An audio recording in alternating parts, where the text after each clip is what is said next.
IAS की परीक्षा क्या है, कलेक्टर कैसे बनते हैं, यूपीएससी क्या है, सिविल सर्विस एग्जामिनेशन क्या है। बहुत सारे सवाल हैं जो लोगों को कंफ्यूज करते हैं, खासकर उन स्टूडेंट्स को जो कक्षा 12 पास करने के बाद अपने रास्ते को चुनना चाहते हैं। जितना भी कंफ्यूजन होता है वो 12th क्लास के बाद होता है, क्योंकि आपको एक अपने कैरियर की एक प्रॉपर लाइन चुननी होती है। रातों की नींद और सपनों को आंखों में सजोए हुए जो स्टूडेंट्स आगे चलकर है आईएएस बनना चाहता है, वो सारी चीजें मैं आज इस वीडियो के माध्यम से आपको क्लियर करना चाहूंगा। जिन्होंने कक्षा 12 पास कर लिया है उनके लिए क्या परीक्षा देनी पड़ेगी, क्या क्या उसका एजुकेशन का क्राइटेरिया, मिनिमम क्राइटेरिया एजुकेशन का क्या है, साल में कितनी बार परीक्षा होती है, सिलेबस क्या है, कितने एग्जामिनेशन होते हैं, कौन इसको कंडक्ट कराता है, सारी चीजें इस वीडियो में आज क्लियर करने वाला हूँ। लोग बोलते हैं जो आईएएस की परीक्षा पास कर ली है, एक्चुअल में आईएएस एक कोई परीक्षा नहीं है। आईएएस इंडियन एडमिनिस्ट्रेटिव सर्विस, ये भारतीय प्रशासनिक सेवा एक कैटेगरी है। आईएएस, आईपीएस, आईआरएस और आईएफएस, ये सारे आपकी कैटेगरी हैं, ये कोई परीक्षा नहीं है। परीक्षा होती है सिविल सर्विस एग्जामिनेशन, और इसमें जो होता है वो UPSC, union public service commission, इसको कंडक्ट कराता है। ये एक कमीशन है, एक आयोग है। जब आप आईएएस की रैंक पा जाएंगे तो फिर आप कलेक्टर बन सकते हैं। तो ये इसका डाउट्स है कि आपका जो सिविल सर्विस एग्जामिनेशन है ये एग्जाम है आपका, और जो यूपीएससी है ये एक आयोग है जो आपको एग्जाम कंडक्ट कराता है। एनडीए, सीडीएस, इनके भी एग्जाम यूपीएससी ही कंडक्ट कराता है। और आईएएस एक कैटेगरी है, जो कैटेगरी आपको आपके मार्क्स यानी मेंस और इंटरव्यू के बेस पर मिलती है, और बाद में आपको आईएएस की जब रैंक मिल जाती है उसी बेस पे आपको कलेक्टर बनाया जाता है। कलेक्टर या आईएएस, डिस्ट्रिक्ट मजिस्ट्रेट, ये एक ऐसा नाम है कि हर स्टूडेंट कहीं ना कहीं दिन में, रात में, सोते समय, जागते समय कहीं ना कहीं अपना सपना आंखों में सजोए हुए होता है। और इस सपने को हकीकत में कैसे बदला जाए, ये आपकी मेहनत और लगन पर डिपेंड करता है कि आप इस सपने को कैसे पूरा करेंगे। What is the way to reach over there? Where is your IAS examinations और IAS dreams? आप चाहे 9th क्लास में हो या 10th क्लास में हो या फर्स्ट ईयर में हो या 12th क्लास में हो, या आपने ग्रेजुएशन पास आउट कर लिया है या ग्रेजुएशन कर रहे हैं, कभी न कभी आपने IAS बनने का सपना जरूर देखा होगा। मैं आपको पूरा प्रोसेस बता देता हूँ कि ये क्या होता है। प्रशासन शब्द आपको यह दर्शाता है, एडमिनिस्ट्रेटिव शब्द आपको यह दर्शाता है ग्राउंड लेवल पर आपके थॉट्स और एक्सपीरियंस कैसे इम्प्लीमेंट हो।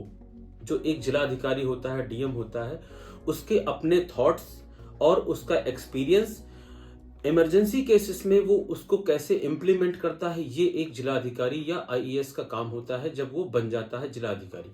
गवर्नमेंट के द्वारा बहुत सारी योजनाएं होती हैं, उसको इम्प्लीमेंट कराना, उसके आइडियाज, थॉट, रियलिटी, इस सारे चीजों को कन्वर्ट करके ग्राउंड लेवल पे लाना। सरकार के जो थॉट्स होते हैं, उनके एक्सपीरियंस होते हैं, उनके आइडियाज होते हैं, उनको सारे कलेक्ट करके जो व्यक्ति इनको इम्प्लीमेंट कराने की क्षमता रखता है, उन्हीं को हम लोग आईएएस का सिलेक्शन पाने का अधिकारी मानते हैं कि ये आईएएस की कैटेगरी में आता है।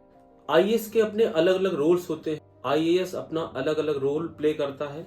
आईएएस का मतलब हो गया Indian administrative service, CSE civil service examination, UPSC union public service commission, ये एक बॉडी है, ये कोई एग्जाम नहीं है, जो एग्जाम को कंडक्ट करवाता है। और जो आईएएस की कैटेगरी पा जाता है वो आगे चलकर कलेक्टर बन जाता है। अगर आपको आईएएस बनना है तो आपको ये पूछना पड़ेगा कि मैं क्या करूं, तो आपका आंसर आएगा कि आप सिविल सर्विसेज एग्जाम की प्रिपरेशन करें। यानी सिविल सर्विसेज एग्जाम को पास आउट करने के बाद आपको आपके रैंक के हिसाब से जो कैटेगरी मिलती है वो आईएएस, फिर आईपीएस, फिर आपको मिलता है आईआरएस और आईएफएस। ये आपकी कैटेगरी है, आपके रैंक के हिसाब से मिलती है। ये आपको अब क्लियरिटी हो गई कि यूपीएससी क्या है, एक एग्जाम नहीं है, ये एक बॉडी है जो आपको सिविल सर्विसेज एग्जाम कंडक्ट करवाती है। जब आईएएस की कैटेगरी आपको एग्जाम के बाद यानी मेंस और इंटरव्यू के बाद आपको आईएएस की जब कैटेगरी मिल जाती है, तब आप एलिजिबल होते हैं कि कलेक्टर बन सकते हैं। आप आईएएस कैटेगरी मिलने के बाद डायरेक्ट आप डिस्ट्रिक्ट मजिस्ट्रेट, डीएम नहीं बनते। उसको ग्राउंड लेवल पे आ करके सबसे पहले वर्क करना पड़ता है, एक्सपीरियंस गेन करना पड़ता है, फिर उसको एसडीएम बनाते हैं। एक्सपीरियंस को लेने के बाद फ्यूचर में उसको आगे डीएम बनाए। बहुत सारे प्रमोशंस होते हैं, जैसे चीफ सेक्रेटरी बनाया जाता है उसको स्टेट गवर्नमेंट में या सेंट्रल गवर्नमेंट में। एक आईएएस जो अभी जिसने सिविल सर्विसेज एग्जाम को पास आउट करके एक आईएएस अभी कैटेगरी पा करके ग्राउंड लेवल पे आया है, और एक वो आईएएस जो 10 साल से डिस्ट्रिक्ट मजिस्ट्रेट का किसी भी सिटी में अपने कार्य को पूर्ण कर रहा है, वो दोनों ही आईएएस है। लेकिन इन दोनों आईएएस के बीच में क्या है, बहुत बड़ा वेरिएशन है, डिफरेंस है। क्या है डिफरेंस? वो कि जो 10 साल पहले आईएएस बना था वो भी आईएएस ही है, सिविल सर्विसेज एग्जाम को क्लियर करके गया है वो भी एक आईएएस है जो रैंक पाई है। अब इन दोनों के बीच में डिफरेंस है कि उसका एक्सपीरियंस जो उन्होंने 10 साल में गेन करके आज वो जिला अधिकारी बने हैं, डीएम बने हैं, तो वो आपके जिला अधिकारी। बहुत लोग एक्सपीरियंस को, तजुर्बे को नहीं मानते हैं, लेकिन बिना एक्सपीरियंस के आप बिल्कुल कोई भी काम के लायक नहीं है।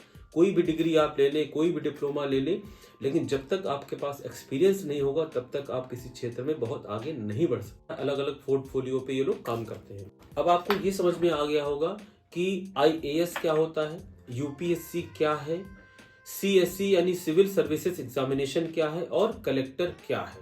तो सिविल सर्विसेज एग्जाम के लिए जो सबसे ज्यादा जरूरी है कि आपका ग्रेजुएशन होना बहुत ही आवश्यक है। आप ग्रेजुएशन लेवल कंप्लीट कर चुके हो या आप अपेयरिंग है तो भी आप इस यूपीएससी एग्जाम जो कंडक्ट कराने जा रहा है सिविल सर्विसेज एग्जाम में आप बैठ सकते हैं। ये इसका एजुकेशन का मिनिमम क्राइटेरिया है। जनरल कैटेगरी के जो लोग भी सिविल सर्विसेज एग्जाम को देना चाहते हैं वो 21 वर्ष से लेके 32 वर्ष एग्जाम को दे सकते हैं, और उनको 6 अटेम्प्ट दिए जाएंगे। 6 अटेम्प्ट के बाद आपको एग्जाम देने को नहीं मिलेगा। ओबीसी कैटेगरी के जो भी लोग होते हैं उनको 21 वर्ष से लेकर के 35 वर्ष तक की वो इसको एग्जाम को दे सकते हैं, यानी 9 टाइम आप इस एग्जाम को अटेम्प्ट कर सकते हैं। इसके बाद आप भी अटेम्प्ट नहीं कर सकते हैं।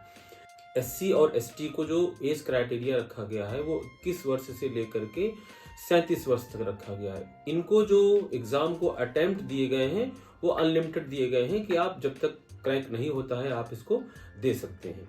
अब इसमें वर्ष की क्या छूट होती है? जनरल को कोई भी छूट नहीं है, ओबीसी को 3 वर्ष की छूट दी गई है, और एससी और एसटी को 5 इयर्स की छूट दी गई है as per the government reservation के हिसाब से। सिविल सर्विसेज एग्जाम को देना है तो आपका ग्रेजुएशन कंप्लीट होना चाहिए। ये आपका एजुकेशन का क्राइटेरिया होता है कि मिनिमम आपकी ये एजुकेशन होनी ही चाहिए। ग्रेजुएशन किया तो 3 इयर्स का ग्रेजुएशन हो गया, कंप्लीट हो गया। आईएएस जो कैटेगरी है सिविल सर्विसेज एग्जाम कोई कोर्स नहीं है कि आपको इतना ही पढ़ लेना है और आपके सिविल सर्विसेज एग्जाम कंप्लीट हो गए या आईएएस की कैटेगरी आप पा गए, ऐसा नहीं है। इसमें आप कभी भी 10th फर्स्ट ईयर इंटर से कभी भी प्रिपरेशन आप सिविल सर्विसेज एग्जामिनेशन की कभी भी स्टार्ट कर सकते हैं, लेकिन आपको इस एग्जाम में बैठने के लिए जो क्राइटेरिया रखा गया है वो ग्रेजुएशन, यानी ग्रेजुएशन में आप बीएससी कर सकते हैं, बीए कर सकते हैं, बीकॉम कर सकते हैं, बीबीए है, बीसीए है, बीटेक है। जो ग्रेजुएशन इक्विवेलेंट होता है वो आप इसमें कर सकते हैं, और आप ग्रेजुएशन हो गया तो आप इसमें बैठ सकते हैं।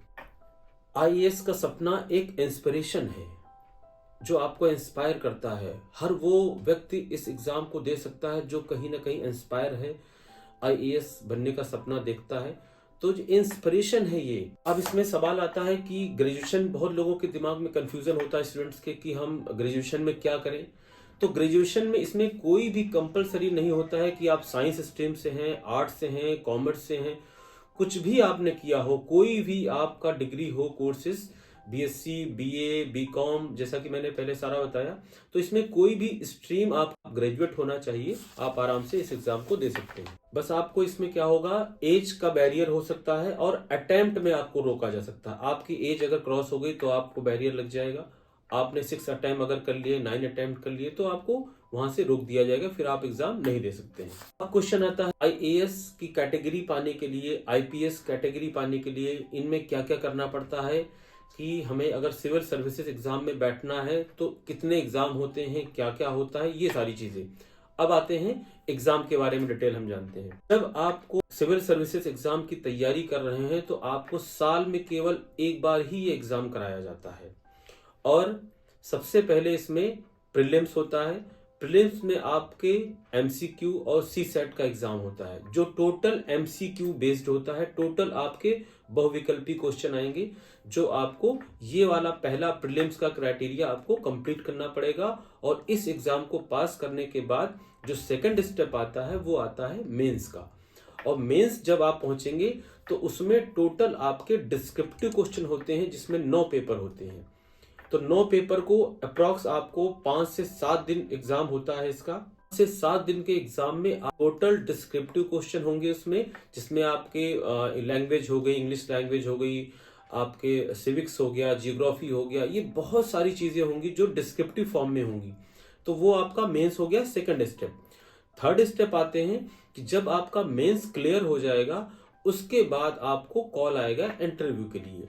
और इंटरव्यू में जब जाएंगे तो इंटरव्यू जब क्लियर हो जाएगा तो आपका मेंस और इंटरव्यू इन दोनों के मार्क्स जोड़ करके आपकी रैंक बनाई जाएगी। आपका जो प्रीलिम्स हुआ है उस प्रीलिम्स से आपको कोई लेना देना नहीं, कोई मार्क्स नहीं होते हैं। केवल आपका उसमें एक फिल्टर लग जाएगा कि आपने इस मेंस से पहले प्रीलिम्स को क्लियर कर लिया है। जो प्रीलिम्स को क्लियर करेगा उसी को मेंस में बुलाया जाएगा और उसके बाद ही उसको इंटरव्यू के लिए कॉल किया जाएगा। इन केस अगर आपने प्रीलिम्स क्लियर कर लिया, मेंस की परीक्षा दे दी और मेंस की परीक्षा देने के बाद आपको इंटरव्यू के लिए कॉल नहीं आया, तो आपको नेक्स्ट ईयर फिर से प्रीलिम्स देना पड़ेगा, फिर से जीरो की शुरुआत करनी पड़ेगी। इसलिए जब आपका मेंस क्लियर हो जाएगा तो आपको इंटरव्यू का भी कॉल आएगा और इंटरव्यू और मेंस के मार्क्स मिला करके आपका मेरिट बनाया जाएगा, आपकी रैंक दी जाएगी।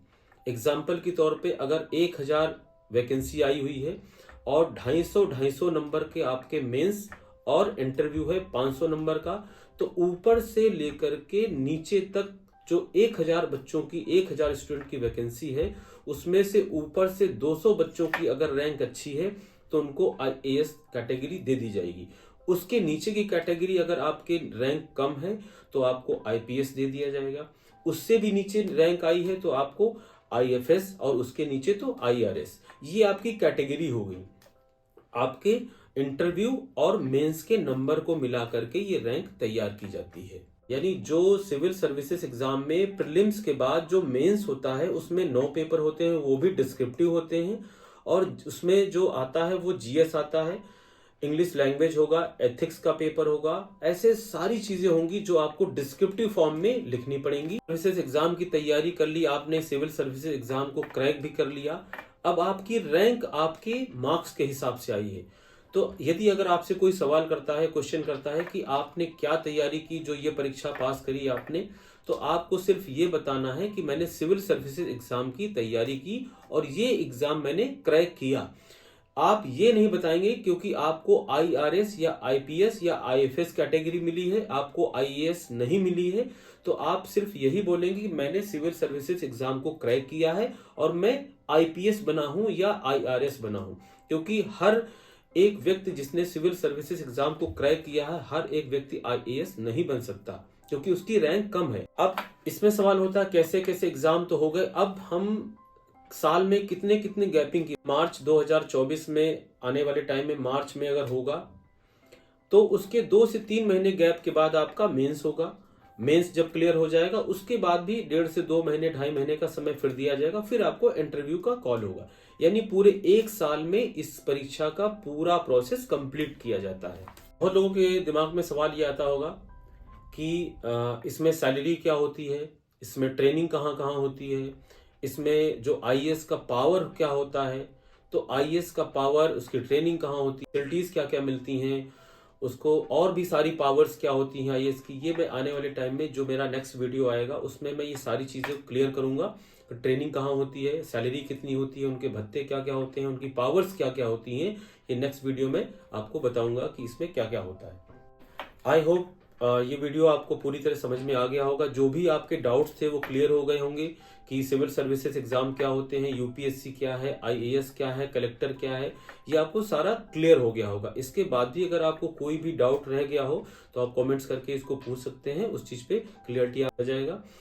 और यदि आप प्रिपरेशन सिविल सर्विसेज एग्जाम की कर रहे हैं या करने की तैयारी में हैं तो आप वीडियो को देख करके समझें, और अगर आप नहीं कर रहे हैं तो एटलीस्ट आप किसी को ये इन्फॉर्मेशन पास आउट करें, एटलीस्ट आप भी किसी के इंस्पायर बने, किसी को इंस्पायर करें। आपने इतनी अच्छी इन्फॉर्मेशन उनको दी है, मे भी हो सकता है कि ये यूजफुल नॉलेज, आपने जो यूजफुल जानकारी उसको दी है उसके माइंड में आ जाए, और वो आपसे इंस्पायर होकर के वो आईएएस जो है कैटेगरी पाने के लिए सिविल सर्विसेज एग्जाम की तैयारी करना स्टार्ट कर दे।